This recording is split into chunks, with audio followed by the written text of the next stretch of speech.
جو بندوبست رب کرتا ہے. آزمائش آ جاتی ہے, بڑے بڑوں پہ آ جاتی ہے, لیکن بعض اوقات بڑی تکلیف ہوتی ہے جب اس بندے کو لوگ کٹہرے میں کھڑا کر دیں جس کا جرم ہی کوئی نہیں, اس شخص سے لوگ سوال جواب شروع کر دیں جس بیچارے کے خیال میں بھی وہ بات نہیں. پھر وہاں وضاحتیں دینا, نہ کردہ گناہوں کی وضاحتیں دینا, یہ بڑا بوجھ بنتا ہے, بڑی تکلیف ہوتی, اور لوگ کرتے ہیں یہ کام. پھر اللہ تعالیٰ جب بندوبست فرمائے, صحیح بخاری میں حضرت جریج کا ذکر فرمایا. جریج نفل پڑھ رہے تھے, ماں نے آواز دی, وہ آ نہیں سکے, نماز میں تھے, ماں ناراض ہو گئی. اس نے ہاتھ اٹھا کے کہا اللہ یہ اتنی دیر تک مرے نہ جب تک کسی بری عورت کا منہ نہ دیکھ لے. کسی اور کی دعا کے لیے سند نہیں ہے کہ وہ تیرے حق میں ضرور قبول ہوگی, لیکن ماں باپ کی دعا کے لیے میرے نبی پاک نے سند بیان کی ہے. سید عالم صلی اللہ علیہ وسلم فرماتے ہیں جب بھی ماں باپ اولاد کے لیے ہاتھ اٹھاتے ہیں رب ضرور قبولیت کا شرف عطا کرتا ہے.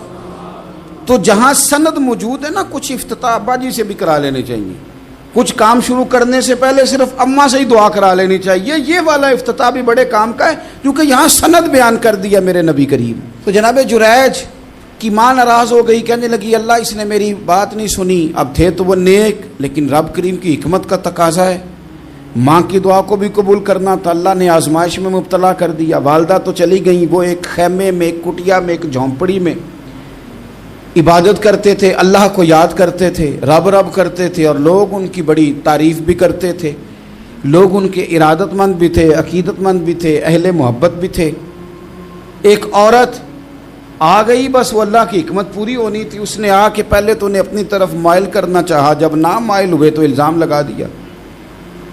یہ ہمارے دور کا تقاضا ہے, لوگ پہلے آپ کو اپنے حق میں قائل کرتے ہیں, اپنی فرما برداری میں لانا چاہتے ہیں. اگر آپ نہیں آتے تو پھر وہ آپ کو مجرم قرار دے دیتے ہیں, یا میرے ساتھ چل ورنہ پھر میں تیرے خلاف پراپوگنڈا کروں گا. دو ہی باتیں. پہلے اس نے قائل کیا, جب جناب جنیج قائل نہ ہوئے تو اس نے قریب ایک چرواہا تھا, اس چرواہے کے ساتھ جا کے منہ کالا کیا. مقررہ وقت پہ بچہ پیدا ہو گیا. لوگوں نے کہا کس کا ہے؟ کہنے لگی اس خانقاہ میں, اس حجرے میں عبادت کرنے والے کا ہے. اگر کسی دیندار پر ذرا سا بھی الزام لگ جائے تو آپ یقین کریں کہ بڑے بڑے خوفناک لوگ بھی نیک ہو جاتے ہیں.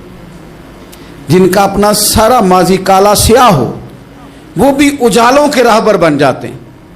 جن کی اپنی زبانیں ساری زندگی آلودہ رہی ہوں وہ بھی بڑے بڑے اعلیٰ سچ بولنے لگتے ہیں. اعلیٰ کچے میرے مکان کی دیوار کیا گری, لوگوں نے تو میرے صحن میں رستے ہی بنا لیے. بڑے لوگ آ جاتے ہیں, پھر بڑا کچھ کرتے ہیں اور بڑے بڑے خوفناک جملے کستے ہیں. بس کو نقطہ جو ہاتھ آ گیا, ایسا جیسے گرنے کا انتظار کر رہے تھے.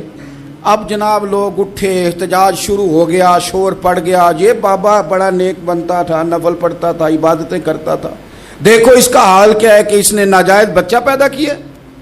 بغیر تحقیق کے میں کہہ چکا ہوں کہ الجھے الجھے بکھرے بکھرے روز و شب دیکھے گا کون, لوگ تیرا جرم دیکھیں گے, سبب دیکھے گا کون. لوگ تیرا جرم دیکھیں گے, سبب کوئی غور نہیں کرتا کہ وجہ کیا تھی. او بھائی کچھ تو مجبوریاں رہی ہوں گی, یوں ہی کوئی بے وفا نہیں ہوتا. الزام لگا دیا, شور ہوا, احتجاج ہوا, دنیا اکٹھی ہوئی, ان کا انہوں نے حجرہ گرا دیا, مارا بھی, پیٹا بھی, ایک نیک آدمی کو بدنام بھی کیا, برا بھلا بھی کہا, گالیاں بھی دی, جو کر سکتے تھے کیا. اب جب سزا دینے لگے نا تو جناب جریج کہنے لگے تھوڑی سی اجازت دیتے ہو, مار تو تم نے دینا ہی ہے. کہا جناب ٹھیک ہے دیتے ہیں. انہوں نے کہا صرف 2 نفل پڑھنے ہیں. اب وہ نفل پڑھ رہے تھے تو لوگ اس وقت بھی کہہ رہے تھے فراڈ ہی کر رہا ہے, دھوکہ ہی دے رہا ہے, چونکہ ذہن بن گیا نا, بدگمانی آ گئی.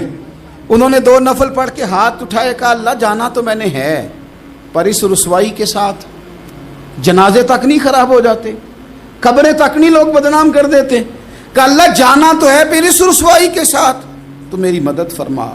اب تو میرا کیس تیری ہی عدالت میں ہے, تو رحمت کا دروازہ کھول. ہاتھ اٹھائے, دعا مانگی, نفل پڑھے, پورے مجمع پہ نظر دوڑائی, کوئی نہیں تھا سپورٹ کرنے والا. کل تک جو کہتے تھے نا تیرے لیے جیئیں گے, تیرے لیے مریں گے, ساری عمر ہی آٹا گدا ہے. لکھاں کیتے نہیں پیڑے, اب وقت آیا تے محمد بخشا کوئی نہیں ہو بیٹھا نیڑے, ایک بندہ بھی نہیں تھا, ووٹر سپورٹر ساتھ دینے والا کوئی نہیں تھا. تو جناب جنید بچے کی طرف اشارہ کر کے کہنے لگے کوئی نہیں بول رہا, تو ہی بول کے بتا دے تیرا باپ کون ہے, تو ہی بول کے بتا دے کون ہے. اللہ اکبر. میرا رب جب چاہے تو بچے بولتے ہیں. رب